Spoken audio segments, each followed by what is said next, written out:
Welcome back to our Kings related um podcast, wherever you may be, in this recap of the Sacramento Kings 132 122 loss to the Los Angeles Lakers on this Saturday evening down in Los Angeles. And 24 hours removed from Mike Brown getting fired as the head coach, Doug Christie's first game as the interim head coach. What I was looking forward to the most is how would the guys come out and play tonight. Uh, Offensively, it's it's frustrating. I'll say that because still it's still the same things from this Kings team. You just have the same problems. Offensively, the Kings shooting offensively from the field, um 50%. Lakers shot nearly 60% from the field all night, but it's defensively. Kings cannot stop the bleeding defensively, and allowing one 40-point quarter is bad enough, but when you allow two 40-point quarters in a game, that's even worse. The Kings allowed, it was 40-31 at the end of the first quarter. Kings did a better job. I thought they did a better job in the second quarter. You hold the Lakers to 25. And in that first half, Kings, 24 assists, 4 turnovers. In that first half, free throws, 6 free throws for the Kings. Lakers, 14 free throws. But in the third quarter is where third quarter and the second half, for the most part, is where the Lakers shredded the Kings on defense, picking apart the Kings defense in that third quarter, 42-24. The Lakers in that third quarter shot close to 80% from the field. They shot 78% from the field, and they were picking apart the Kings defense, breaking them down, getting into the paint, into the basket all game long, in that third. And this is a Lakers team without LeBron James, and it was mainly Anthony Davis and Austin Reeves, who in 4 meetings, Austin Reeves has become a Kings killer in the 4 games against Sacramento. Reeves finished the game for LA 26 points, 16 assists in this game. And for the Lakers, in the first half, the Lakers had 24 points in the paint. They finished the game with 58. And they did it mostly in that second half. The Kings, 24 assists at the end of the first half, where they had a 1-point lead. The Kings finished the game with 38 assists. So, but it's the defense. It is the defense for this Kings team. And things to work on, clean up, and you're facing a Dallas Mavericks team on Monday. Well, they lost tonight up in Portland against a Blazers team, and we'll get up that in a minute. But you know, in this game, there was some good things from the Kings in this game. Um, Even though you had 11 turnovers, um, I mean, you had 9 turnovers. Like you took care of the ball a little careless. They're late in the game as you were trying to come back. Where the Kings were down as much as 20 there in the fourth quarter, I believe. But De'Aaron Fox, 20. He played what 38 minutes. He looked exhausted in this game because he was doing a lot, both offensively and defensively. 29 points, 12 assists, and 5 rebounds for Fox. Malik Monk, 20 points, 6 rebounds, 7 assists. Sabonis, a double-double, even though not a great night for him as he was in foul trouble most of the night. 14 points, 12 rebounds, 7 assists. DeMar DeRozan, 41 minutes, 25 points, 6 rebounds, 7 assists. But the thing about Fox, 3 turnovers from your point guard. Not great. And every member of the starting five tonight were in the minus, in the plus minus category. So the leading scorer off the bench, Keon Ellis, 11 points off the bench. Perfect from three, 3 of 3. But still not enough production off the bench for the Kings. And Doug Christie went with that 9-man rotation tonight. The 5 starters and 4 players off the bench. We had Kevin, Keon, Trey, and Alex Lynn off the bench. So things to clean up here as we go forward. But hey, when you fire a head coach mid-season, like, there's a reason why it doesn't work out.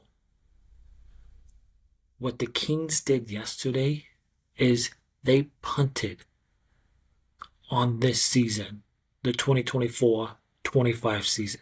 That's what they did yesterday. And firing Mike Brown was not the solution. Because Mike Brown was not the problem with the Sacramento Kings. So, even though the Kings lose this game, there was some nice things. I thought the ball movement was good. I really liked the pace there in that first half. I thought they got away from it in that third quarter. And I think, the thing about this Lakers team, without LeBron James, they play with pace. They play a little faster. And LeBron being, in his 20th season, 40 years old, if he just turned 40,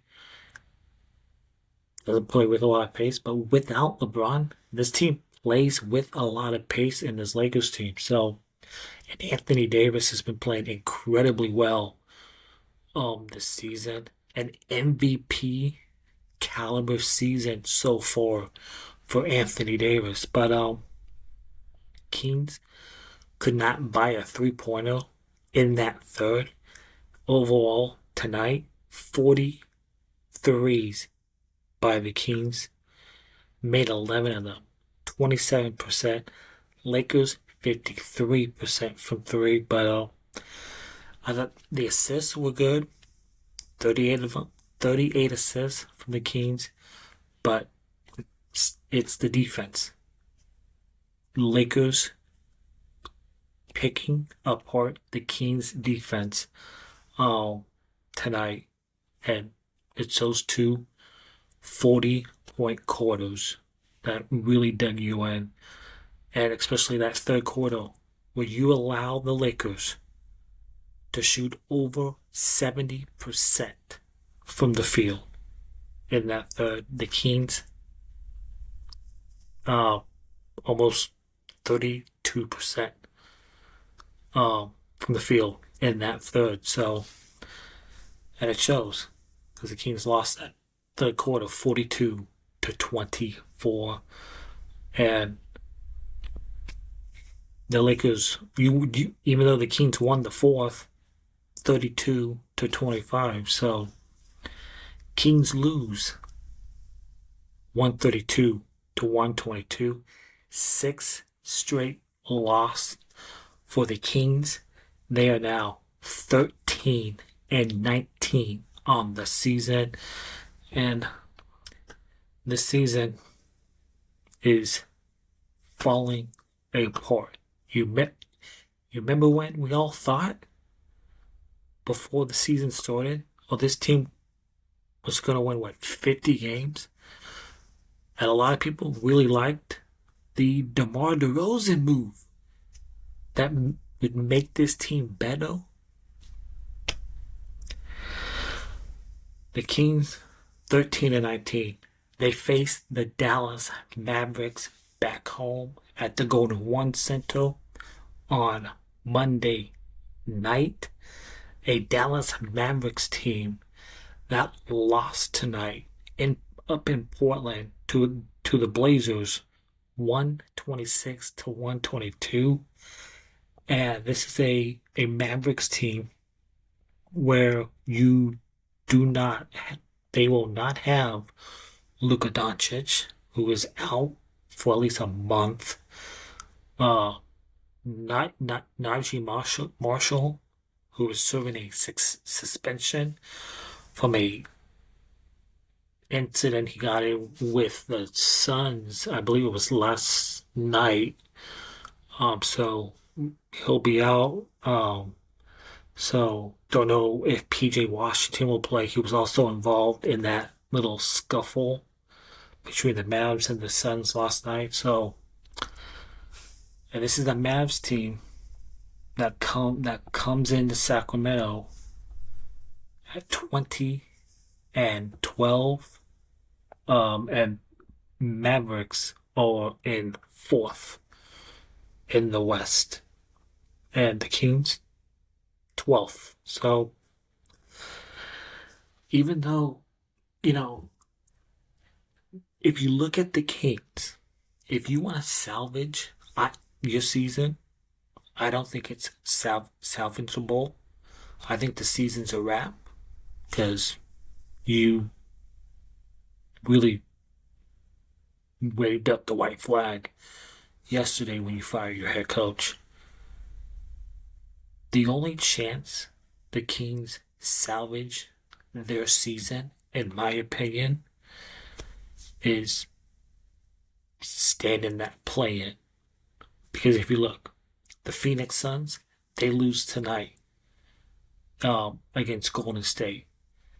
They're a game under 500, 15-16. Golden State, I don't think Golden State's that good. I think Golden State, you look at them, they're a game over 500. I've been saying this all season. I think Golden State is mediocre. You got San Antonio, a game over 500. San Antonio's not that good. Like, it's not a great team. You got Minnesota, who's been playing better. 2 games over 500. You got the Nuggets, who's been playing better, even though they don't have much of a bench right now, and I don't think they're a title contender. But if they want to, they got to improve that bench. But if you're the Kings, I think the only chance of salvaging your season is the play-in. So the Philadelphia 76ers, they beat the Jazz by 3. as I mentioned earlier, Golden State beats the Suns um, in San Francisco. You had the Bulls at home beating the Milwaukee Bucks by 5. That's a big win for them.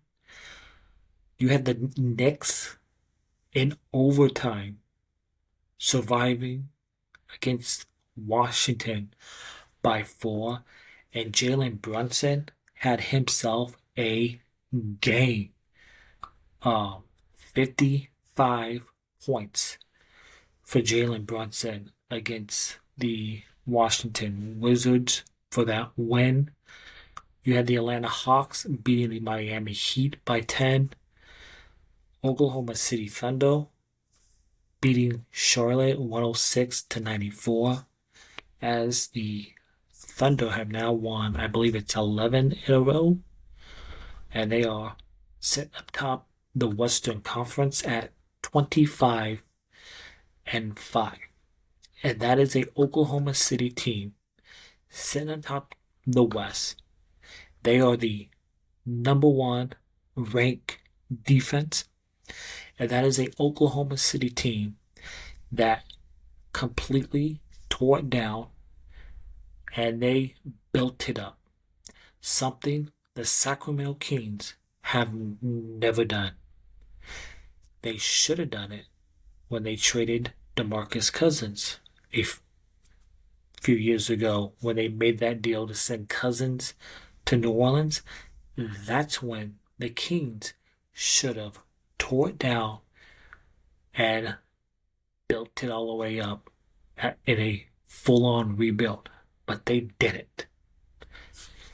What in my opinion, what the Kings should do now is tear it down and build it up. Go through a proper rebuild. So, and I think De'Aaron Fox, I love De'Aaron Fox, my favorite player on the Kings, but I believe De'Aaron Fox's time with the Sacramento Kings is slowly coming to an end.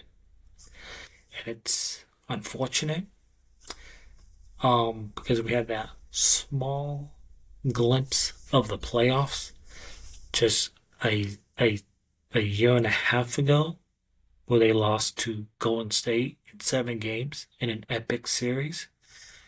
And this is where we are. Back to mediocrity, and where apparently this franchise loves to be. So, Kings lose by 10. They are now 13-19 on the season, 6 straight losses, and the Kings are back home Monday night to take on the Luka Doncic-less Dallas Mavericks on Monday night. If you're watching this on YouTube, please hit that thumbs up, hit that subscribe button, leave a comment down below, and also follow us on Twitch. The information will be in the subscription of this episode. And also, if you're listening on Apple and or Spotify or your favorite podcast app, give us a follow. Kings related. Hit those 5 stars and leave a review. And we'll see you Monday night following Kings Mavericks for another recap. And go Kings.